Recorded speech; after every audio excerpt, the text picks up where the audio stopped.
It's been a while since I've seen you since I guess what NAMM 2 years ago. So Yeah, it's been a minute. How are you? yeah, good. So I know we talked about this back then, but let's refresh people who haven't seen you. Here at Bionic Buzz, we're all about people's passion. Where did your passion for music come from that made you this amazing artist? Was a certain artist inspired it, a live performance, or something that was just naturally for you as a child? Well, it seems silly, and I'm sure I gave the same answer because back then, but ever since I was a very young kid, like this is all I've ever wanted to do. There's never been anything else. I've always wanted to sing and perform and create music. So um, this was the only path I've ever known and the only one I ever really wanted to take, which is a blessing and a curse. It's great to know what you want to do, but it's definitely not easy.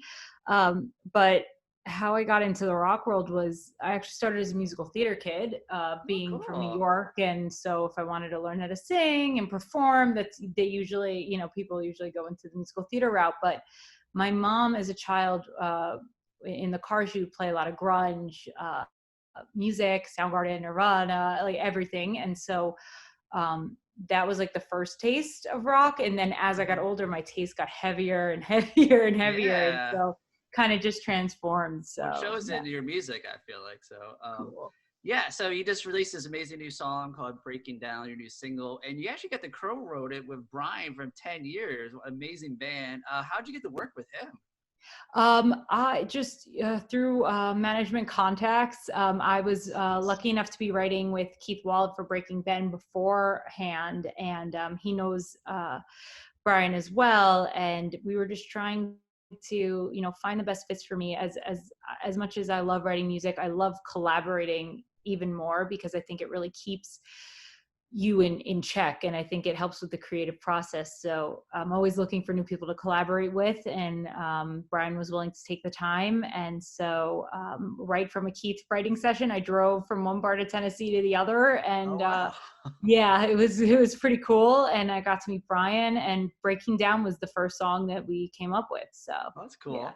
And it was produced by Johnny K, who's a huge veteran in this industry. He's worked with Megadeth, Stain, Disturbed, and so many other artists. How was like working with him? Awesome. I mean, he is so talented, and you can just kind of see that when you first meet him, he's super cool, which is very important. You want to be able to feel comfortable, especially when you're working with a producer to try to get the best out of you and in your performance. So that helped, but he really knew what, he was doing, of course. And he was really open to what we had to say, like myself, of course. And then he reached out, Brian and him talked, and some of the other musicians and guest artists who came in spoke with him, and he was very open to what we wanted out of it and was able to make it happen. And so he is, with, of course, with his touch on it, which is always very, very good. Very cool. Well, you just released a lyric video for it. The lyrics are really powerful. Correct me if I get this wrong. I'm breaking down. I'm inside out. I'm walking through this world alone. I'm losing my mind from this life. Where did you get the inspiration from that? Well, I mean, when Brian and I were talking about what the song was going to be, it really spoke to the generalization of those times where you're feeling alone, even if there's people around. And I mean, I think it speaks more even nowadays, Yeah, where definitely. you're just it's so overwhelming and you're getting knocked down and you just don't know where to go, and you really feel like, as much as even if there are people around you, you just feel alone. And whatever path you feel you need to take, and it's like really when you're on that brink of when you're about to just like want to give up, and you're just getting beaten down and broken down. And but the greatest thing I love about those lyrics is the last line of the chorus is, I am not breaking down this time. To kind of be like, yes, we all have those moments where we feel like we're about to just lose it, and like, what is the point? And then you kind of like, it's usually in those like those worst moments where you're like, you find this fire in you and this strength, like, no, I'm going to do this, and I'm going to like dominate and just live my life and get through this no matter how hard it is. And so I think well, that's what we wanted it to be, but however anyone Very else interprets inspiring. I it. love it. Yeah. Yeah. Well, you toured with a lot of amazing bands and artists over the years. One of my favorites is Seven Dust. I saw a photo of you singing with John. What song was that? Well, it could have been Licking Cream, which is really cool. So we've had the honor of touring with them a bunch. They are the coolest guys. Their crew and band, and what was even more exciting, besides being able to open, Yeah. was watching them every night. So on our first run with them, I came up and sang Angel Sun, which was Oh, amazing. so cool. Right. But after that tour, they were doing New Year's, the 3 shows, their homecoming shows in Atlanta, and they asked if I would be willing to surprise everybody, and on New Year's Eve show, sing Licking Cream with them. And I Very was cool. very honored. I was very nervous because to do that song justice, you don't want Yeah. to mess it up. Um, but I knew I could hit the notes at least. So I was like, yeah, let me give it a shot. And so I did it with them there. And then we got to play 2 shows with them a couple months after that at the Machine Shop in Flint. So I think that photo's from that when I got to do it again. So Very cool. Yeah, I just moved to Florida, and when you move, you go ooh, through like stuff and you find stuff you forgot about. I have yes. this photo of Lynn Strait from Snot that I actually got him to sign a couple months later after Ozfest, which is, obviously the song Angel Songs is about. So I was like, oh my God, I forgot about this. This is such a treasure, Wow, that's amazing. It is like I moved I think back in January. I don't even know what month it is now. In Yeah. January, I moved, and like I'm still like sorting through things that I'm Oh, like, yeah, I what still is got this? boxes of stuff, but Yeah, it's crazy. I'm also a huge Chris Jericho fan and his band Fozzy. You got the tour with them. What was it like talking? I'm sure you got to hang out with Chris Jericho at some point. We actually all shared a bus together. Oh, that's so So, cool. and we slept like across, like the UK, like the bus we took to UK and Europe is very different than like a bus or a van like we normally, or bandwagon like we would tour in the States. So it was really cool. And there's like the bunks are across from each other, and it's like a second floor. It was really cool. But Yeah. he was awesome. The whole band is they're just super nice and super professional, which is very important on the road.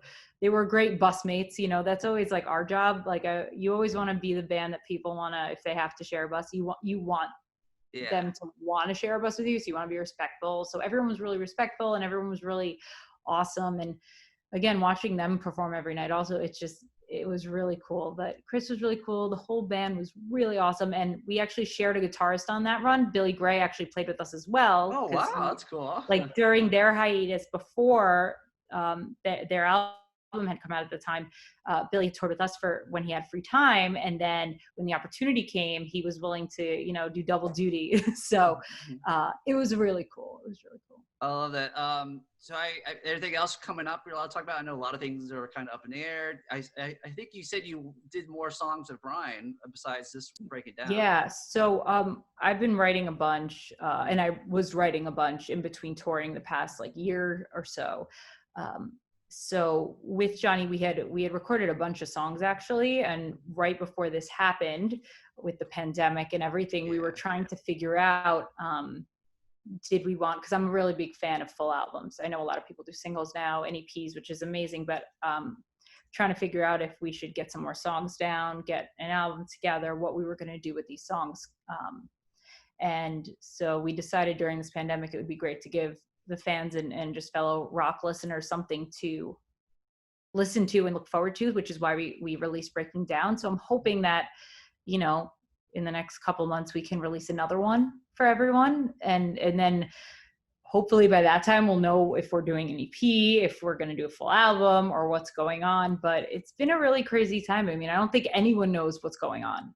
Yeah. I'm still a fan of the full album because you never know what fan song they're going to relate to the most or like. Absolutely. So I understand you can release the singles because you got to have something new content out there, but I guess you can have the singles that eventually come to an album. Exactly. Yeah. And I love always like listening to albums, and I always try to make mine somewhat of obviously telling different stories and different kind of themes and experimenting, but also having a listener be able to go, from track one to the last track and really just feel like they were on a journey, because that's how I like to feel. Yeah, me too. So yeah, so we'll see. A lot of my guys, I mean, I'm in New York City, and we only started having a little bit of openings around. So like we're still pretty much locked down. So we'll have to see what's up and when the band can I all miss get going to together. concerts so badly. But, Oh yes, as do I, as a yeah. performer and as a fan. It's been hard, but there's been a lot of like virtual festivals, which are not the same. Trust me, I know, Yeah, it's but better than nothing though. So exactly. I got to interview the Nixons, and they did a virtual show. But they actually had a couple audiences, but they were each table had like a glass encounter in it, so they were all separated from each other. So I was like, is that how tours and concerts going to be from now on? I don't know. I wonder. I don't know. I mean, especially for some of the smaller bands, smaller venues, like I am very curious to see how it's going to work. Yeah. Yeah, I don't know. Well, I hope I now, like I said, I live closer now instead of California. Hopefully you tour down in Florida sometime so I can finally see you live. Yeah, where in Florida are you? Orlando. So. Oh, okay. Are you getting tornadoes? Is that real? We had one the other day, apparently. So scary. Oh my I gosh. know. I get to get used to it. Like we have earthquakes in California now, Right. with hurricanes and tornadoes. So. It's not one thing; it's something else. Yeah. But yeah, we have played in Orlando a bunch, so hopefully we'll be able to get back. Okay, down. cool. All right. Before I let you go, website, social media wise, everyone can stay up to date with everything going on. Yeah, MadameMayhem.com. That's Madame with an E at the end. That's where you can find all the news, all the links, everything. Everyone, please check out Breaking Down if you haven't already. I'm really proud of the song. Spotify, everywhere where you can get music. Facebook, Madame Mayhem. Twitter, Mayhem Official. I always have to remember these. Instagram, Madame Mayhem. And then YouTube as well, Madame Mayhem Official. Since this has all been happening and we're all stuck at home, new acoustic content's been going up and things like that if people want to check it out. Cool. Yeah. All right. We'll keep in touch and we'll talk down the road. All right. Yeah. Awesome. Thanks so much.